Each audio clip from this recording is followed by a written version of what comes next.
Welcome back to our continuing coverage of UFC 209. I'm Ariel Helwani, standing next to our own Sean Al-Shadi. Of course, we are here in Las Vegas, standing outside the T-Mobile Arena, where in just a few hours' time, UFC 209 will take place, and there's no doubt about it, the most anticipated fight on that particular card was the interim lightweight title fight between Khabib Nurmagomedov and Tony Ferguson. Unfortunately, we just found out some breaking news.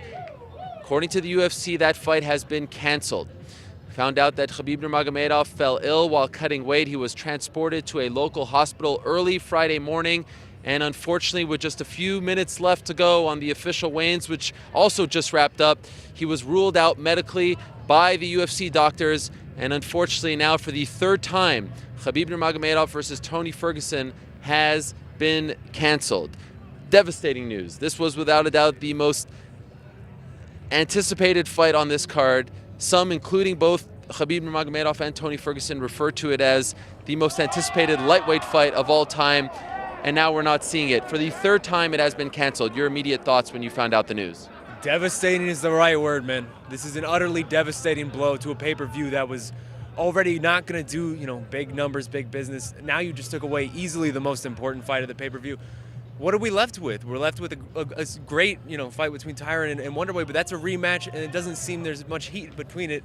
And where do we go now with this lightweight division? I mean, Conor's doing what Conor's doing. It's so tough, man. It's so tough. One day away. Each time this fight gets booked, we get closer and closer to it actually happening, and we can taste it, and then it's just taken away from us less than 24 hours away. Yeah, so a few bits of information to pass along. Unfortunately, as of right now, we have not heard from Khabib Nurmagomedov. His manager, Ali Abdelaziz, who was with him throughout the entire process, was with him at the hospital, gave MMAfighting.com an exclusive statement essentially saying how bad he feels for Tony Ferguson. Yes, there's no love lost between the two, but no one wanted to see this happen, and both of them were very much looking forward to the fight.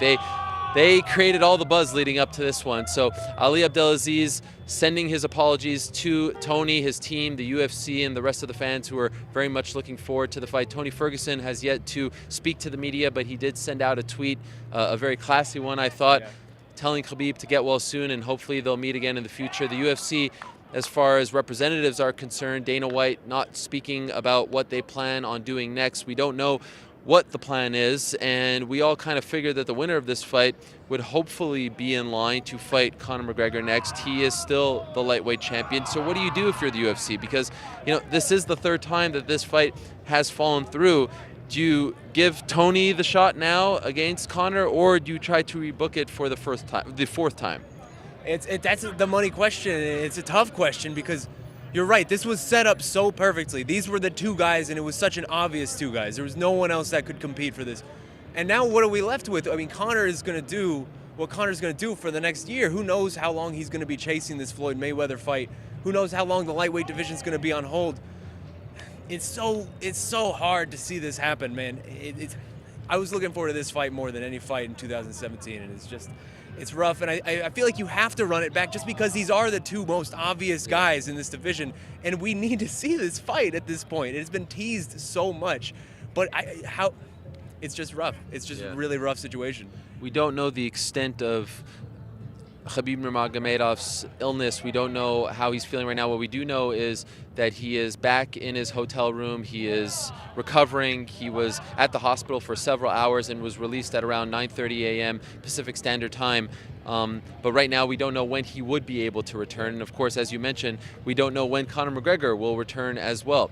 This, of course, brings up the weight cutting issue once again. Yes. It is a problem that has been plaguing the sport for many years, and with the introduction of these early weigh-ins, we thought that maybe it would help the fighters cut weight a little safer, have more time to rehydrate. That has not been the case thus far.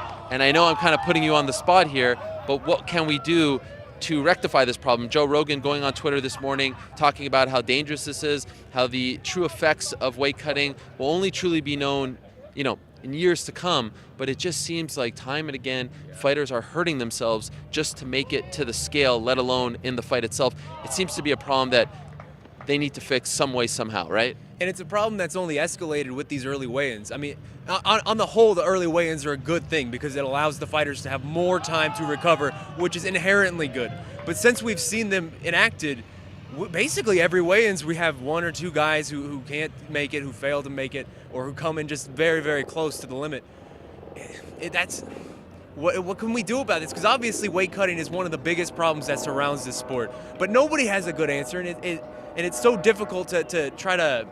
I mean, that's the question. If I had an answer, I would have said it at some point. But man, you just got to feel for everybody involved here. For the UFC, they put together something that they thought was going to be a really excellent fight card or an excellent fight, and just failed to come together once more. Tyron Woodley, who is now headlining a card that's basically just a limp card. I mean, he and Wonderboy is something, but other than that, I mean, this card already wasn't going to sell huge numbers. But you have to wonder now if this is going to be one of the lowest selling cards of the year. Yeah. And just, it's rough. It's rough. And then Tony, who obviously did all of this, and it was for nothing. It was all for nothing. Yeah, these two guys have looked so good as of late. Khabib in particular, 24-0, looking to go 25-0, finally getting an opportunity to fight for a UFC title. Yes, it's an interim title, but hey, they make more money when they fight for a belt. Yeah. And this was a massive opportunity for both of them. Tony Ferguson recently becoming a father. Again, as Sean and I both mentioned, some devastating news for the UFC, and you hope that with the introduction of this new Zuffa HQ that they're building just a couple miles from here, that they will try to get some medical professionals in place to seriously look at the damage these fighters are doing to themselves to make weight. And maybe it's time, who knows, to rethink the early weigh-ins. Yeah. Maybe it's time to go back to the old process. Not to say that that was a perfect system, but it has become an increasingly problematic issue. And we talked about it before, but the jump between 155 and 170. Yes. That there are guys who just could a 165 type of division where it's 155, 165, 175. So many guys would fall in that 165 category, and Khabib's one of them. That would benefit so many different people, but that's just such a massive upheaval from what we have currently to just take away two divisions or a division in welterweight and then split it into two. That's such a massive undertaking, and I doubt we'd ever see it. But something has to be done. No word just yet on how much, if anything, Tony Ferguson will get paid for his efforts. He did make weight. Typically, historically, the fighter who makes weight in a fight where his opponent fails to make weight and is unable to compete will get at least his show money. I have been saying as of late that I feel like he should get his show and win, because that win money has already been allocated to one of the two, and he showed up, he made weight. It's not his fault that Khabib is out. Do you agree? Absolutely, I agree. I mean, Tony was here. He was a professionally made weight, and that's not a slight on Khabib, but Tony did everything that Tony was supposed to do. He should not get punished for that. And you know what? And this isn't even somewhat of a surprise. I mean, we saw Khabib yesterday, Thursday, at the media day. He was looking a little rough. Even Tony noticed it. Tony threw a few jabs at him about how's your weight cut going. So this isn't a surprise, but it is just so disappointing. Second time in his UFC career that Khabib fails to make weight. The first time was UFC 160 against Abel Trujillo, although in that occasion, he actually did fight, even though he failed to make weight. This time, he couldn't even get to the scale. We have not seen Khabib Nurmagomedov. So as Sean mentioned, the main event remains intact. It's Tyron Woodley versus Stephen Thompson 2 for the welterweight title. The other fights on the main card, as of right now, Mark Hunt versus Alistair Overeem, Lando Venata versus David Tamor, and Rashad Evans, who successfully made weight in his middleweight debut, his first time weighing in at 185 pounds. He'll meet judo Daniel Kelly. We have yet to find out just yet the fifth fight on the pay-per-view card, the fight that will be replacing the Khabib Nurmagomedov versus Tony Ferguson fight.